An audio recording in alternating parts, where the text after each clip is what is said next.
하나님의 말씀은 신약성경 누가복음 2장 25절입니다.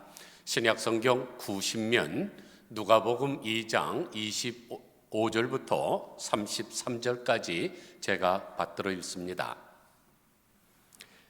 예루살렘에 시몬이라 하는 사람이 있으니 이 사람은 의롭고 경건하여 이스라엘의 위로를 기다리는 자라. 성령이 그 위에 계시더라. 그가 주의 그리스도를 보기 전에는 죽지 아니하리라 하는 성령의 지시를 받았더니 성령의 감동으로 성전에 들어가매 마침 부모가 율법의 관례대로 행하고자 하여 그 아기 예수를 데리고 오는지라. 시몬이 아기를 안고 하나님을 찬송하여 이르되 주제여 이제는 말씀하신 대로 종을 평안히 놓아주시는도다. 내 눈이 주의 구원을 보았사오니 이는 만민 앞에 예비하신 것이요 이방을 비추는 빛이요 주의 백성 이스라엘의 영광이니이다 하니 그의 부모가 그에 대한 말들을 놀랍게 여기더라. 시몬이 그들에게 축복하고 그의 어머니 마리아에게 말하여 이르되 보라 이는 이스라엘 중 많은 사람을 패하거나 흥하게 하며 비방을 받는 표적이 되게 위하여 세움을 받았고 또 칼이 내 마음을 찌르듯 하리니 이는 여러 사람의 마음의 생각을 드러내려 함이니라 하더라. 아멘.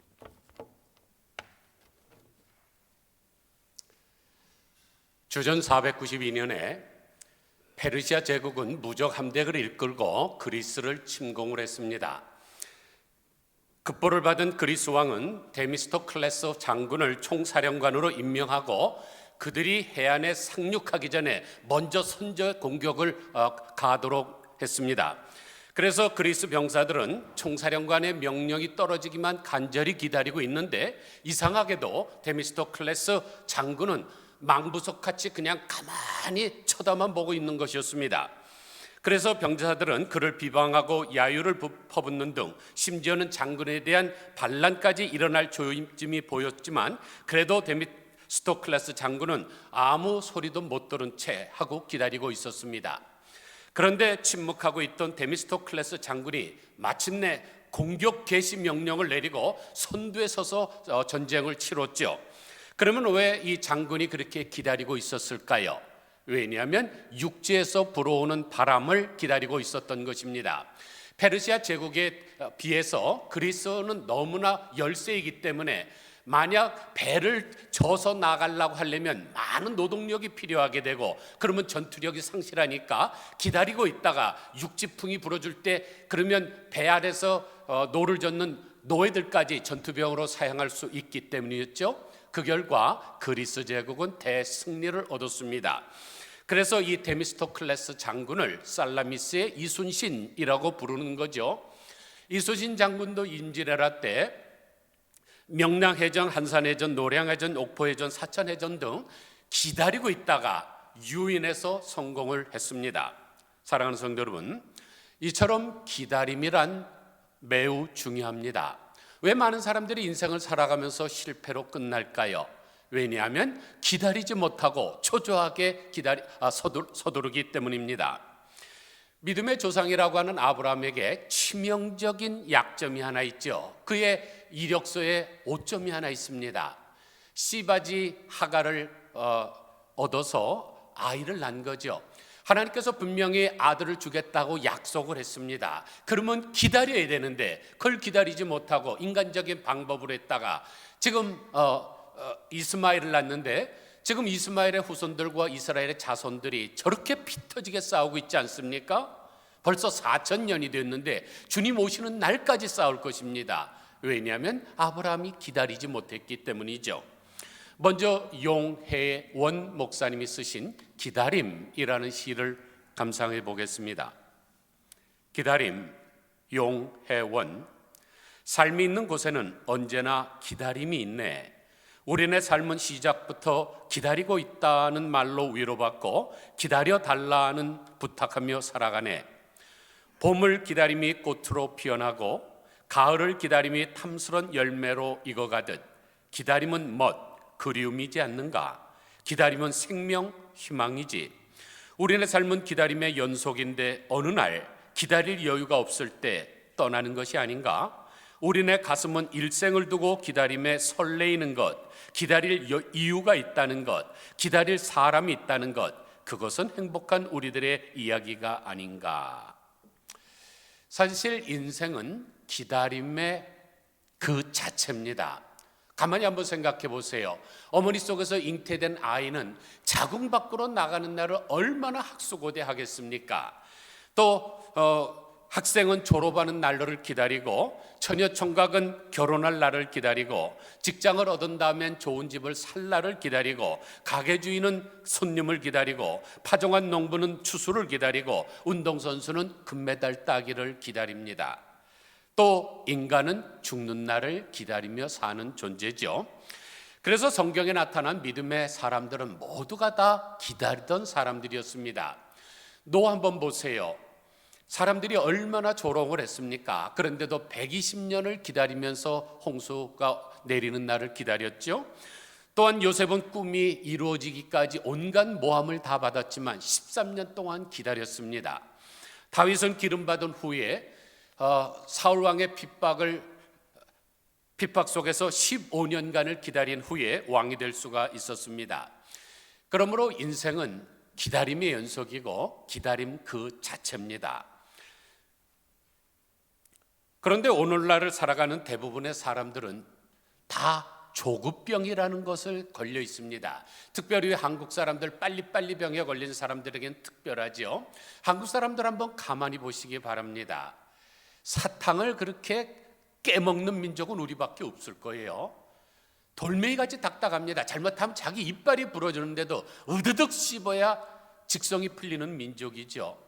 한국 사람들을 조사해 봤더니 자판기에서 커피를 끓일 때 동전을 넣고 스위치를 누르면 자판기에서 컵이 떨어집니다. 그러면 그것이 다 떨어지고 나면 불이 꺼집니다. 그때 꺼내면 되는데 10명의 3명은 벌써 손으로 컵을 잡고 있고 10명의 7명은 고개를 숙여서 떨어지는 것을 보고 있다고 합니다. 엘리베이터 타도 마찬가지죠. 타고 그냥 스위치 누르면 자기가 원하는 층에서 씁니다. 그런데도 빨리 닫히는 버튼을 누를 민족, 우리들 아닙니까? 그러나 기다릴 줄 아는 것이 성숙이죠. 그래서 밥을 할 때도 기다려야 맛있는 뜸이 듭니다. 효소나 된장을 담글 때에도 오래 기다려야 됩니다. 숙성기간이 필요합니다. 이와 같이 기다림은 성숙을 시키고 만나게 하고 풍요롭게 만듭니다. 그런 의미에서 기다림은 오늘의 현실을 넘어 내일로 나아가는 힘이요, 희망이요, 꿈입니다. 그런 점에서 기다릴 줄 아는 사람은 지혜로운 사람입니다. 그런데 이 세상에서 가장 중요한 기다림은 뭐니 해도 주님의 재림을 기다림이죠. 왜냐하면 그날에는 우리가 한 번도 겪어보지 못했던 경이로운 사건이 벌어질 것이기 때문입니다. 그래서 성경은 주님이 다시 오신다는 말씀을 318번 하고 있습니다.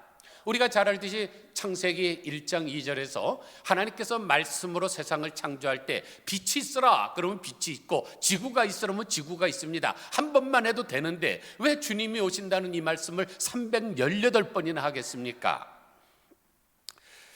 그래서 이사야서 30장 18절을 보면 여호와께서 기다리시나니 이는 너희에게 은혜를 베풀려 하시며 일어나시나니 이는 너희를 긍휼히 여기려 하심이라. 대저 여호와는 정의의 하나님이심이라. 그를 기다리는 자마다 복이 있도다. 하나님은 우리에게 너희들만 기다리라고 말씀하지 않습니다. 하나님은 당신도 기다리고 계십니다. 그래서 기다리는 사람마다 복이 있는 것이죠. 사랑하는 성도 여러분, 지금 여러분들은 얼마나 주님의 재림을 기다리고 계십니까? 우리가 잘 알듯이 초대교회 성도들은 만날 때마다 마라나타 그랬죠? 주여 어서 오시옵소서라는 의미입니다. 이처럼 주님의 오심을 간절히 사모하셔야 돼요.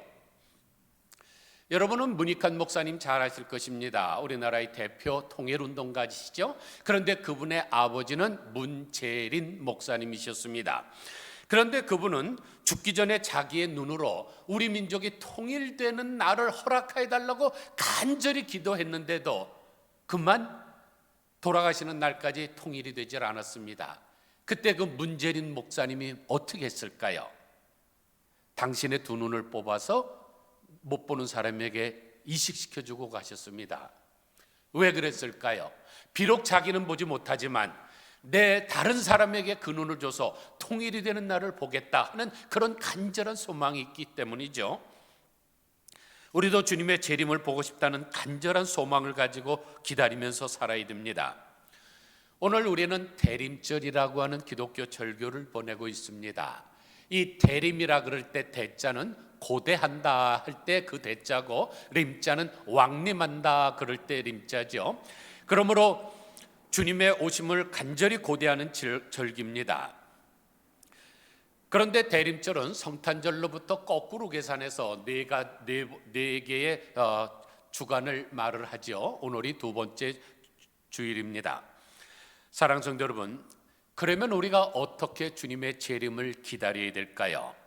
그 방법을 오늘 본문을 통해서 이 시몬이라는 사람을 통해서 배우도록 하겠습니다.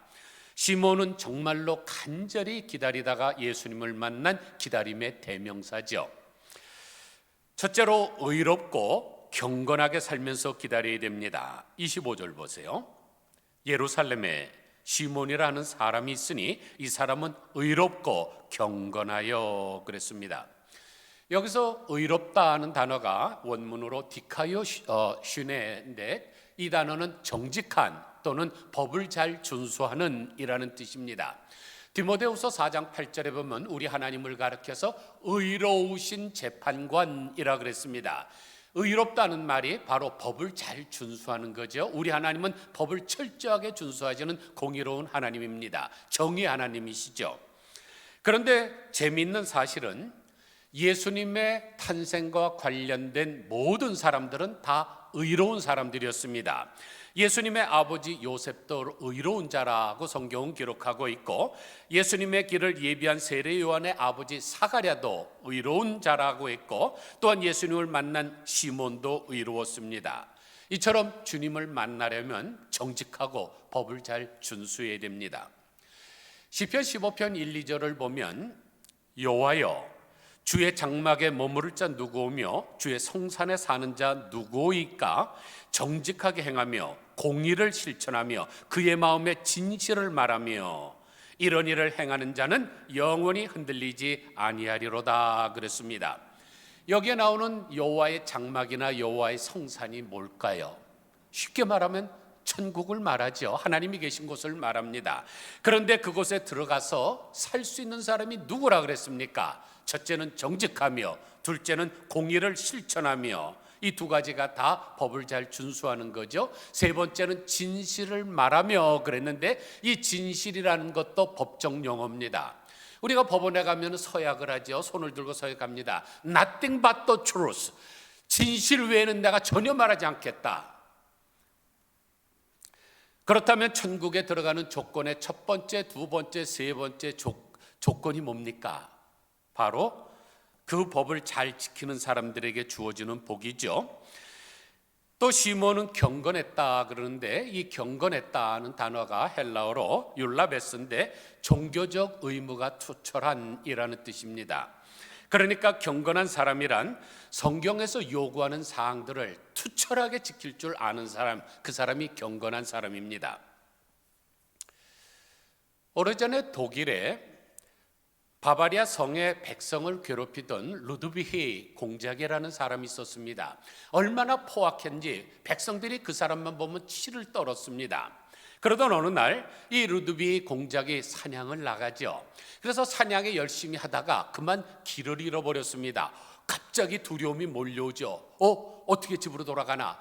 그런데 작은 예배당이 있는 것을 발견하고 답답한 마음에 거기 가서 간절히 기도를 하는데 갑자기 벽면에 무슨 글자가 나타납니다. 마치 다니엘서에 나타난 메네 데겔 우바르심 이런 글자 같은 것이 확 나타납니다. 그런데 너무 얼떨결에 봐서 그 내용은 잘 모르겠는데 in 3라는 글자가 기억이 납니다.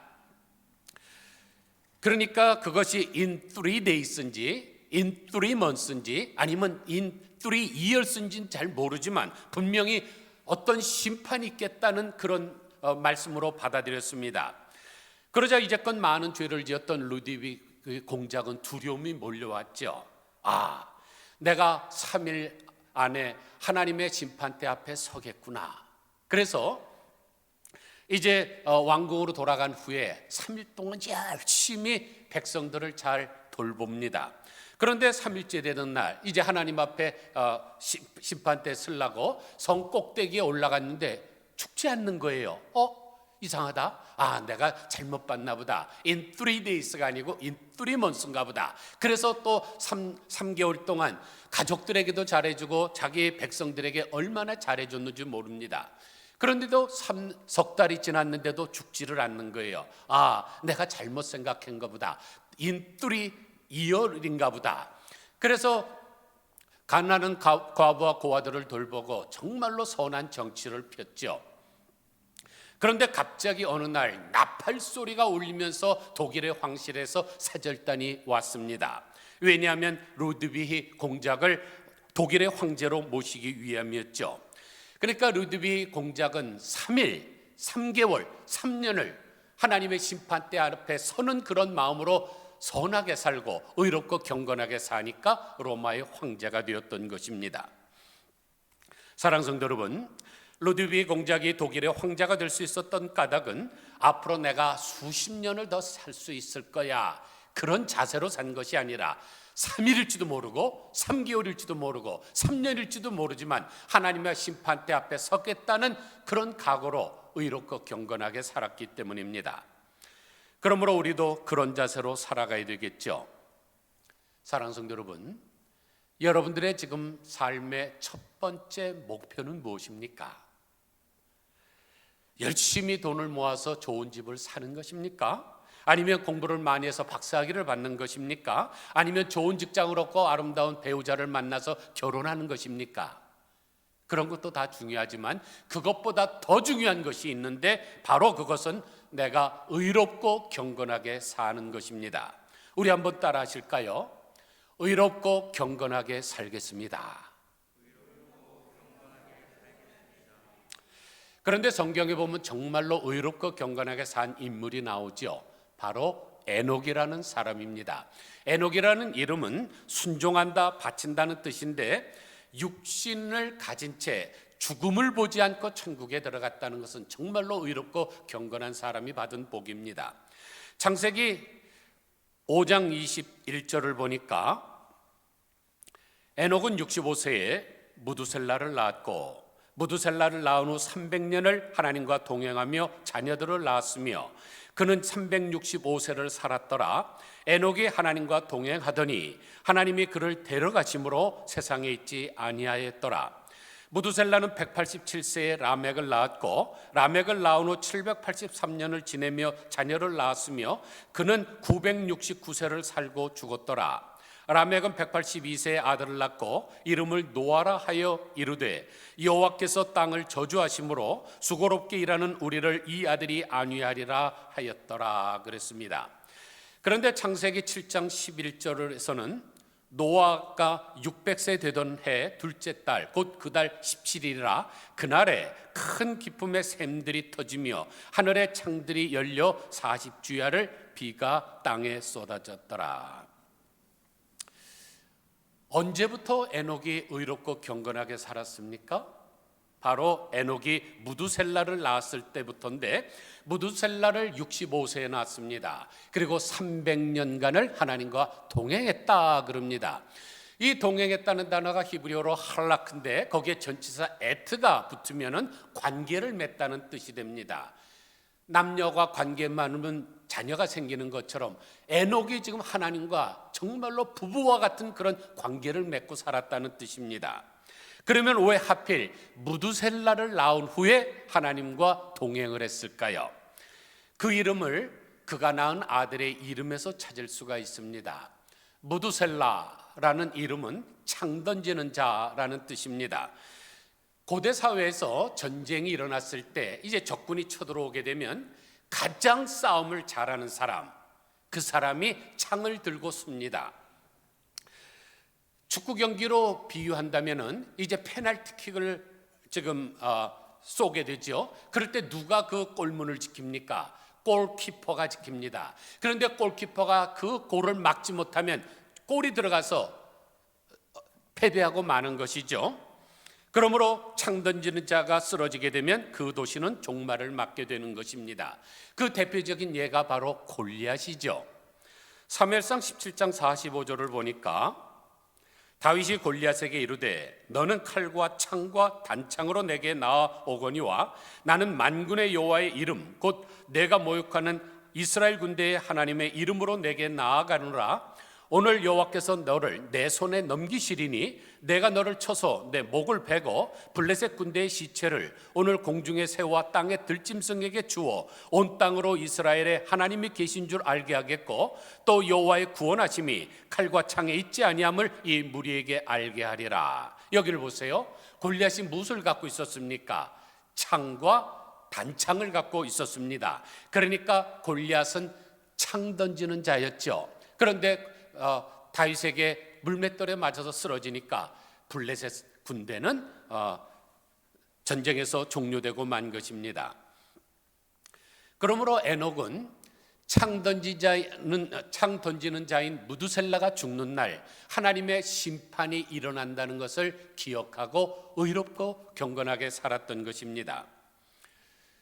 우리가 가진 성경을 정경이라고 부릅니다. 발을 정자를 쓰죠. 원래 캐논이라고 하는데 이 캐논은 카나라는 단어에서 유래를 했습니다. 지금은 우리가 줄자를 사용하지만 옛날에 그런 줄자가 없을 때는 나일 강변에 있는 그 갈대를 끊어서 그걸로 한 자, 두 자 이렇게 했습니다. 그래서 카나라는 단어에서 캐논이라는 단어가 나왔습니다.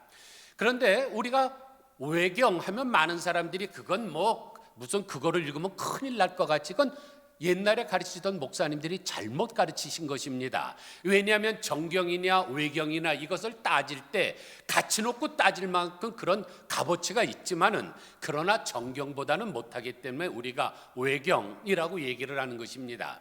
그 외경에 우리 성경에 외경이 인용된 부분이 있습니다. 유다서 1장 14절이죠.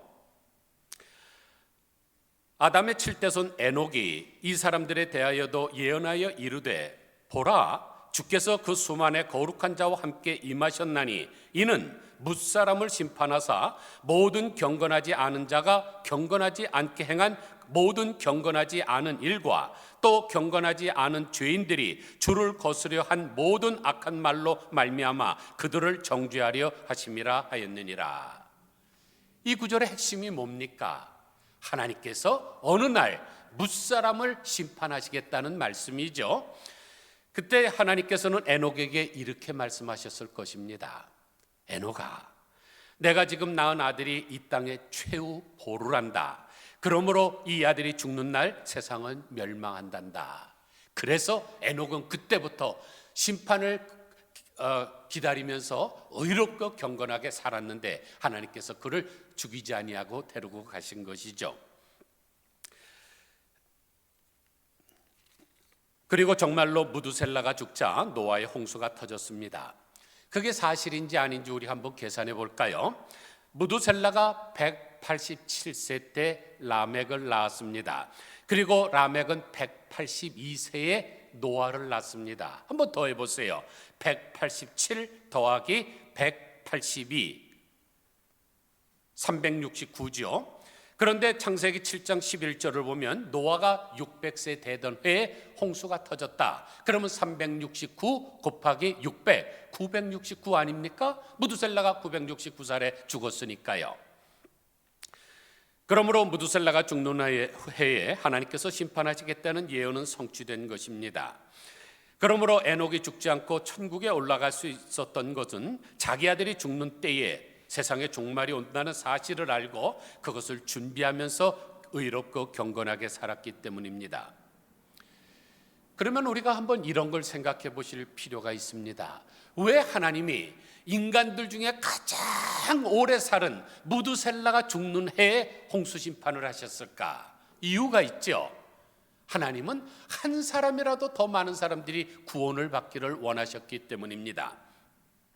베드로후서 3장 9절을 보니까 주의 약속은 어떤 이들이 더디다고 생각하는 것 같이 더딘 것이 아니라 오직 주께서는 너희를 대하여 오래 참으사 아무도 멸망하지 아니하고 다 회개하기에 이르기를 원하시느니라. 그러나 주의 날이 도둑같이 오리니 그날에는 하늘이 큰 소리로 떠나가고 물질이 뜨거운 불에 풀어지고 땅과 그 중에 있는 모든 일들이 드러나리로다.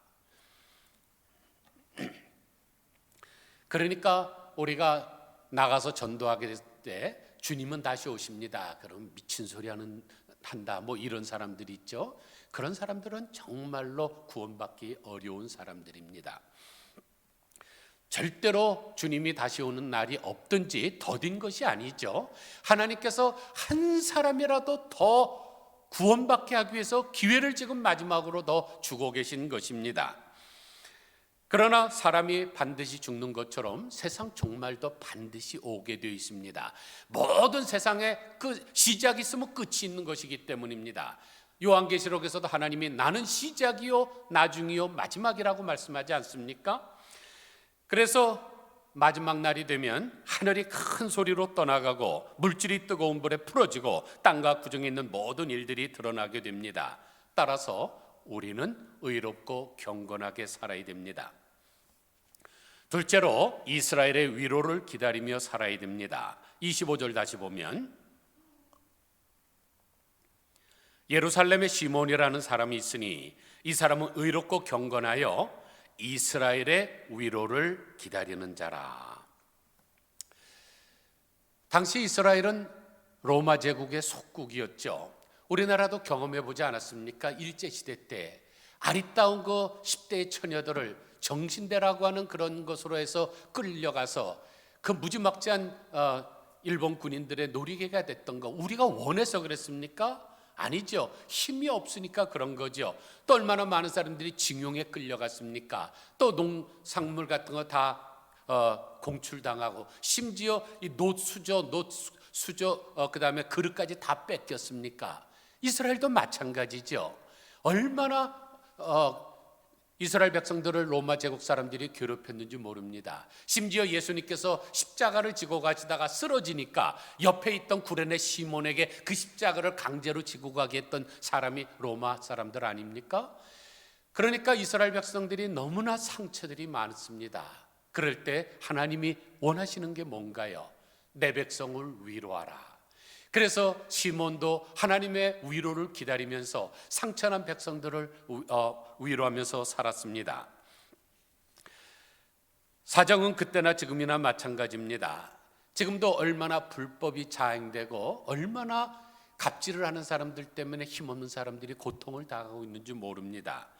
그래서 지금도 위로가 필요하죠. 특별히 죄짐을 지고 가는 불쌍한 영혼들이 많습니다. 이 사람들을 위해서 우리가 예수님의 복음으로 위로해야 됩니다. 이사야서 40장 1절을 보면 너희의 하나님이 이르시되 너희는 위로하라. 내 백성을 위로하라. 너희는 예루살렘의 마음에 닿도록 말하며 그것에게 외치라. 그 노역의 때가 끝났고 그 죄악이 사함을 받았느니라. 그의 모든 죄로 말미암아 여호와의 손에서 벌을 배나 받았느니라 할지니라고 하셨습니다. 사랑하는 성도 여러분, 우리는 위로받기보다는 위로해야 됩니다. 성 프란시스가 나를 평화의 도구로 써달라고 기도하는 그 구절이 있지 않습니까? 위로받기보다는 위로하고, 우리는 이미 하나님으로부터 큰 위로를 받은 사람들입니다. 우리와 같은 건 죄인들이지만 하나님의 용서를 받은 사람들 아닙니까? 그렇다면 우리가 나가서 그들에게 위로해야 되겠죠. 당신의 죄는 예수님의 보혈로 사함을 받았습니다고 전해줘야 됩니다. 사랑하는 성도 여러분, 여러분들의 인생의 두 번째 목표가 무엇입니까? 다른 사람을 위로하며 살겠다는 것이 되어야 될 줄로 믿습니다. 우리 한번 따라 하실까요? 위로하며 살겠습니다. 셋째는 성령이 충만하게 살아야 됩니다. 25절 끝부분을 보니까 성령이 그 위에 계시더라. 오늘 본문을 보면 시몬과 관련하여 성령이란 단어가 3번 나옵니다. 25절에 성령이 그 위에 계시더라, 26절에 성령의 지시를 받았더니, 27절에서는 성령의 감동으로 성전에 들어가매 그랬습니다. 이것을 볼 때 시몬은 전적으로 성령의 의지에서 산 사람이라는 것을 알 수가 있습니다. 그 말은 시몬이 성령 충만했다는 것이죠. 우리도 성령 충만해야 됩니다. 그러면 성령의 충만함을 받으면 어떻게 변할까요? 성령의 지시하심을 받습니다.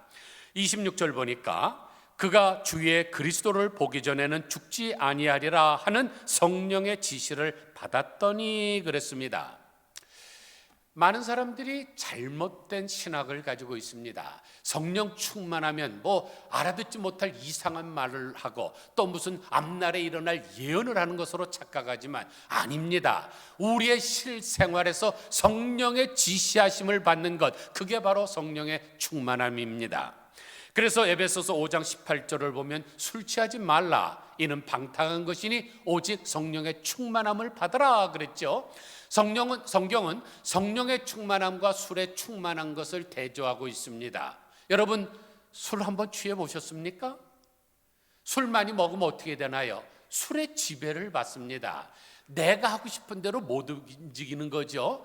길거리에 쓰러지기도 하고 노상방뇨도 하고 토하기도 하고 다른 사람에게 욕하고, 왜냐하면 술의 지배를 받기 때문입니다. 마찬가지로 성령의 충만함을 받았다는 말은 성령이 나에게 지시하는 대로 살아간다는 뜻입니다. 그런데 오늘 본문 29절에 보면 시몬이 하나님을 가리켜서 주제여라고 합니다. 이 주제라는 단어는 주여라는 단어보다 훨씬 강력한 뜻을 가진 거죠. 헬라어로 데스포테스라는 단어인데 주권자라는 뜻이기 때문입니다. 즉 시몬은 하나님이 나를 마음대로 하실 수 있는 절대 주권을 가진 자라는 것을 고백하고 있는 것입니다. 그게 바로 성령의 지시하심을 받는 사람의 특징이죠. 그러므로 우리도 하나님을 향하여 주여라는 말보다 뛰어넘어서 주제여라고 하실 수 있는 믿음을 가져야 됩니다. 사랑하는 성도 여러분, 여러분의 세 번째 인생의 목표는 무엇입니까? 성령 충만하여 그분의 지시를 따르겠다는 것이 되어야 될 줄로 믿습니다. 우리 한번 따라 하실까요? 성령 충만하여 그분의 지시를 따르겠습니다. 넷째로 성전 중심 생활을 하면서 기다려야 됩니다. 27절 보니까 성령의 감동으로 성전에 들어가매라 그랬습니다. 이 말씀은 시몬이 우연히 성전에 어느 날 들어갔다가 예수님을 만난 게 아니죠. 매일매일 성전 중심 생활을 하다가 만난 것입니다. 오늘 본문상 시간 관계상 시몬의 이야기까지만 읽었지만 시몬 바로 다음에 무슨 이야기가 나옵니까? 그 유명한 안나 선지자 이야기가 나오죠. 그러면 시몬과 안나의 공통점이 뭔가요? 36절부터 보시죠.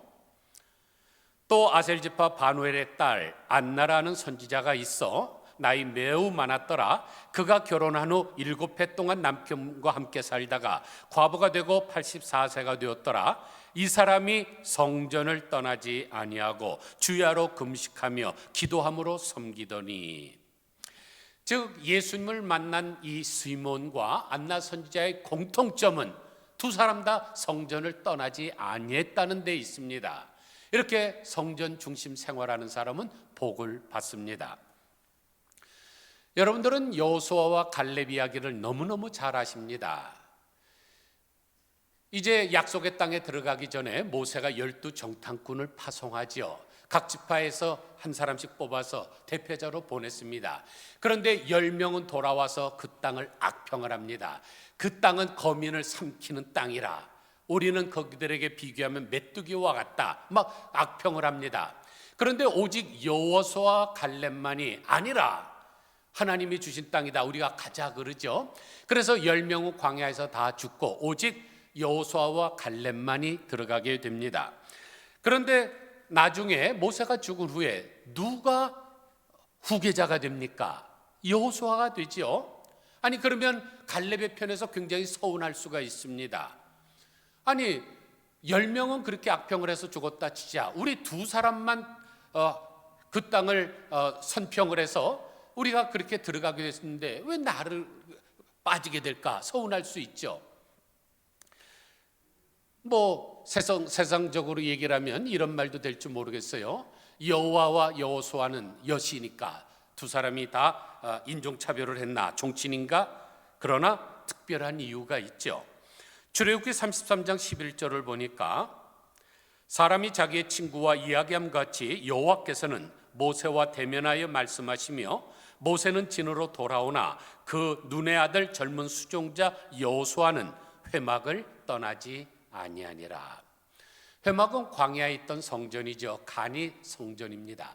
그런데 다른 사람은 다 떠나도 여호수아만은 성전을 떠나지 않았기 때문에 후계자가 된 것입니다. 이처럼 성전 중심 생활을 하는 사람은 복을 받습니다. 사랑하는 성도 여러분, 여러분의 인생의 네 번째 목표는 무엇입니까? 성전 중심 생활을 하겠습니다가 되어야 될 줄로 믿습니다. 우리 한번 따라 하실까요? 성전 중심 생활을 하겠습니다.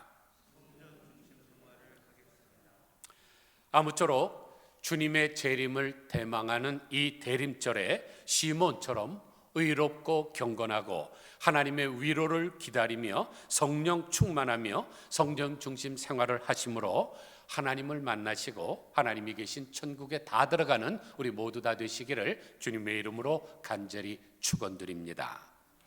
기도하겠습니다. 하나님 아버지, 대림절에 예수님을 만난 시몬을 통해서 어떻게 기다려야 될까, 그 방법론을 저희들이 배웠습니다. 시몬처럼 의롭고 경건하게 살게 하여 주옵소서.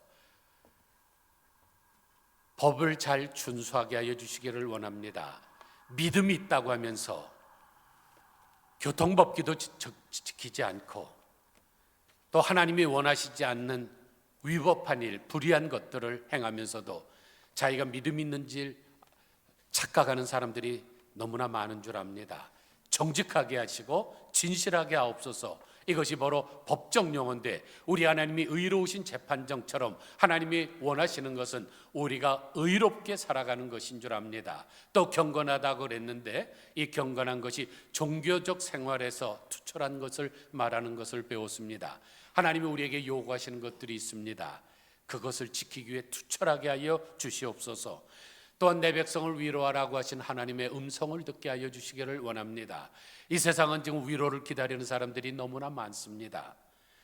하나님 아버지, 지금 우크라이나 상공에서는 미사일이 터지고 하루에도 수십 명, 수백 명이 죽어가고 있는데 한쪽에서는 월드컵으로 열광하는 인간들 보면 하나님 아버지, 뭔가 불공평한 것 같습니다. 세상 사람들은 그런데 열광한다 할지라도 하나님의 백성들은 더욱 이럴 때 우크라이나를 위해서 기도할 줄 알아야 될 줄 믿습니다. 위로하게 하여 주옵소서. 우리 주변에도 죄짐마다 괴로워하는 인생들이 많은데 그들을 위로할 수 있게 하여 주시고 천국의 위로로 그들을 인도할 수 있게 하여 주시기를 원합니다. 또한 우리가 성령의 충만함을 받아서 성령의 지시하심을 받으며 살아가게 하여 주시기를 원합니다. 이상한 말을 하고 예언을 하는 것이 성령 충만한 것이 아니라 매일매일 삶 속에서 하나님이 우리를 지시하시는 대로 그것에 순종하는 것이 성령 충만한 삶이오니 하나님의 말씀에 순종하는 삶을 살게 하시고 하나님 아버지, 성전 중심 생활을 하게 하여 주시기를 간절히 소원합니다. 시몬이나 안나 선지자나 모두가 성전을 떠나지 아니하고 주야로 금식하고 기도할 때 주님을 만난 것처럼 하나님 아버지, 비록 코비드 사태가 있다 할지라도 주의 전을 사모하는 열심이 저희들에게 득심하게 하여 주시옵소서. 예수 그리스도의 거룩하신 이름으로 간절히 기도드리옵나이다. 아멘.